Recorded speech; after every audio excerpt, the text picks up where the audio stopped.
My name is Ebere Nnanna, and this is my critique of the Our Town Broadway production. Did I like the play or the production?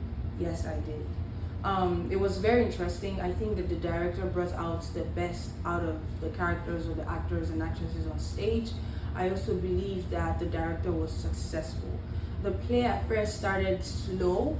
I really wasn't understanding what was happening in the first minute. I think I was expecting to just get hit with action and people, just doing something on the stage, but it was only Paul Newman that was talking the whole time. At first, it sounded like he was talking to himself. I had to remember that I'm the audience and I should key into what he's saying in order to understand the full play. So at first it was slow. It was, almost like I was watching only one character just talk to himself. But then it picked up later on. I saw different characters come in, from the doctor to his wife, to his family, to Mr. Webb, Miss Webb, and their family. The miming was also a bit strange at first, I would say, honestly. It was, I think I like the fact that it came with sound though. It wasn't just when Miss Diggs was, Julia was, blending, I was trying to understand what she was doing, but thankfully the sound of the blending coming from the back of the stage helped my mind a little bit. If it was just her blending without any sound, it probably would have been, a lot to catch up on. But then I did like the fact that there was that sound coming at the back of the stage, from the horse to the blending to, the little boy throwing the mail or the newspaper, daily newspaper on the floor. All those little nuances got me glued to the screen because I did not want to miss any of them, with my ears, as I was also glued to my screen watching the play. But I did like the miming. It was, again, new to me. I expected just me going into the, watching the play would be a straight up action. Everything that I need to know is happening at the same time. There's buzz. You're catching the storyline immediately. It didn't start that way. Honestly, it was probably a little boring at first, but it picked up right after, and then I was able to follow the storyline and learn a lot out of it. What was my memorable part?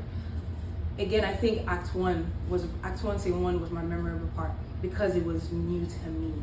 Having Paul Newman talk for a few minutes and then call out Mr. Webb to talk to us, and then another professor to talk to us about the weather. It was new, it was strange, but I was still glued in.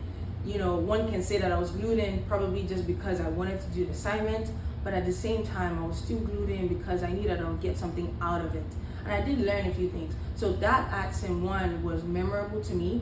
And also when, Julia was calling her kids down, it was 7 a.m. in the morning and the cock had crowed, and, she's blending and doing several things, and they were eating with no props on the table. That was I don't think I would ever forget something like that. And also, towards the last scene of it, right? It was the part where, Paul Newman started showing us the graveyard, and all the people who were dead had their eyes wide open just looking at the camera. And it was different because he was talking about eternity, how everyone in us know that there is something eternal, something bigger, something after death, but we don't really just consciously go with that, but we just know that it exists. That was also something to take out. Another fun thing that stood out to me really was, right before George was going to get married to Mr. Webb's daughter, and Mr. and Mrs. Webb were talking, and just casually, Paul Newman had mentioned that, when you're married this long, you have about 55,000 meals with your spouse. I was in awe because I never really thought about it that way. But that was, my honest reaction. It was boring at first, but it picked up. I enjoyed it. I think the director and actors were successful. Thank you.